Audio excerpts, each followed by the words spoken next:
Boker Tov, bonjour. Alors, donc il y a un sujet assez fort, assez essentiel. C'est le sujet du stress. Alors, le stress est on va dire quelque chose qui est extrêmement présent dans notre vie. Donc souvent, dans les cours, on en parle un petit peu de manière détournée.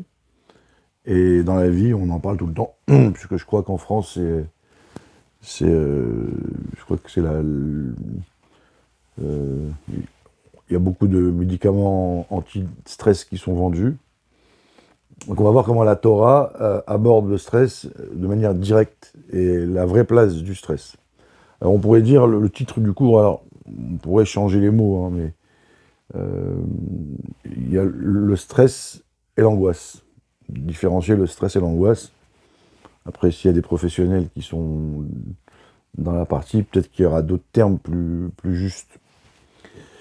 Quand Dieu crée le monde, quand il arrive au 6e jour, le texte dit euh, euh, il n'y avait pas, le 6e jour, il n'y avait pas de Menoucha. Dieu créa le Shabbat et Dieu créa la Menoucha. Alors la Menoucha, ça se traduit par repos, apaisement, lâcher prise. Voilà. Donc le mot Menoucha, c'est l'opposé du stress. Donc la Torah, elle ne dit pas Dieu constata que les 6 jours étaient stressantes. Mais la Torah, elle dit Dieu constata que le 6e jour, qu'il n'y avait pas d'apaisement. Et Dieu créa le Shabbat et Dieu créa l'apaisement. On va essayer de comprendre qu'est-ce que ça veut dire.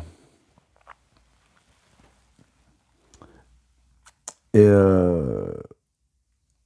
alors, il y a un deuxième texte qui dit que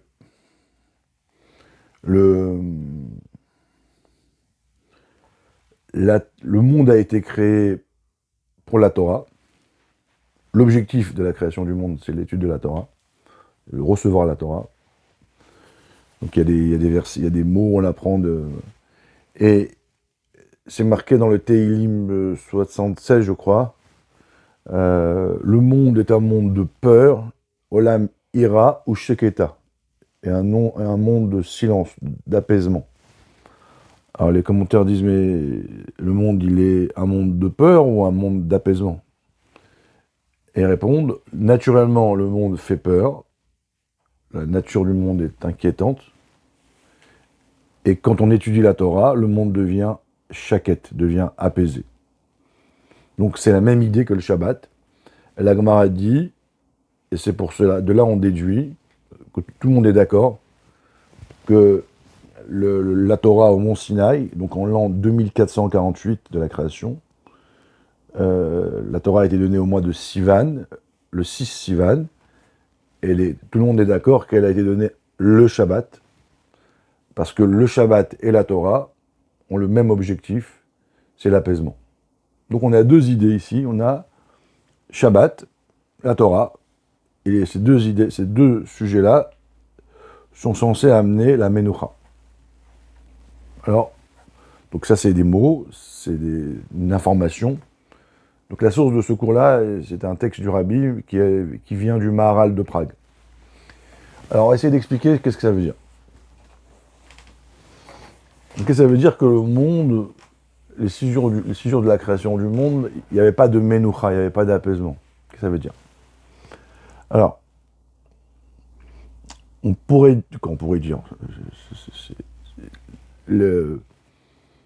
la réalité, donc la création de cette réalité, les 6 jours de la semaine, donc le quotidien, Dieu l'a créé de manière où l'homme est stressé ou est tendu. D'accord. Donc quand on dit oui, je suis stressé, c'est pas bien, en fait c'est faux. La nature du monde est faite pour que l'homme soit stressé. Une personne qui n'est pas stressée, c'est quelqu'un qui est inconscient et en fait il ne peut pas se réaliser. Quelqu'un qui n'est pas stressé n'est pas dans la réalité. Un employé, si je voyage, si j'ai pas une tension qui fait que, voilà, il y a une conscience qui me met en pression, ben je peux pas me réaliser. D'où vient le stress? Alors le stress vient du temps et de l'espace. Le temps, le Zman, et le Makom, l'espace. Le temps et l'espace sont une création de Dieu. Dieu lui-même est au-dessus du temps et de l'espace. Dieu est infini. Et Dieu a créé un monde dans lequel ce qui fait fonctionner le monde, les bases du monde, parce qu'on ne peut pas percevoir la vie sans temps et sans espace, c'est le temps et l'espace. Et le temps et l'espace vont créer du stress. Pourquoi? Parce que c'est l'inconnu. L'inconnu, aujourd'hui, demain est un autre jour, où on dit comment ça va, comme un lundi. Donc, vous voyez, chaque jour a sa nouveauté, comment ça va se passer. Donc, quand on ne sait pas dans une heure quelle va être ma réalité, ça crée une peur, ça crée un stress. Ou pareil, quand l'espace, je suis là, je dois aller là-bas, je ne connais pas, c'est une forme de conquête d'un autre endroit, c'est une aventure, et donc ça crée une peur. Et c'est cette tension que l'homme a quand il va à la découverte de l'inconnu qui crée la réalité du monde. C'est cette tension-là qui fait que je m'approprie mon monde. Dieu a créé le monde de cette manière, comme un père qui éduque son enfant. Si le père donne tout à l'enfant facilement, l'enfant n'existe pas. En fait, c'est un père égoïste qui se fait plaisir. Et si on veut qu'un enfant se réalise, il faut que l'enfant ait une forme de stress calculé pour que l'enfant puisse se réaliser. C'est comme ça que Dieu a créé le monde. Alors pourquoi Dieu a créé le monde comme ça? Parce que Dieu a créé un homme pour avoir une forme d'alter ego, je ne sais pas si c'est le bon mot en français, mais en tout cas pour que l'homme ait un libre arbitre. Donc Dieu s'est caché pour créer un être, et que l'être ait le choix de faire le bien ou le mal. Et en réalité, quand l'homme fait le bien, c'est son choix, et c'est ce qui fait plaisir Dieu, c'est ce qui fait rire Dieu, si on peut dire. Yitzhak.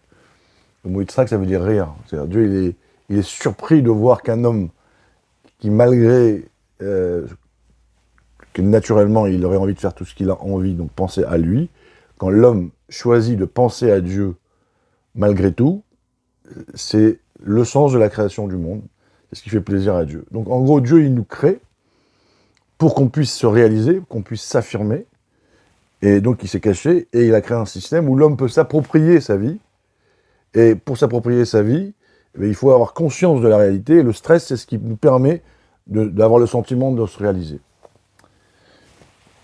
Mais tout ça a du sens à condition qu'on arrive au Shabbat. Et le Shabbat, ça sera au prochain numéro.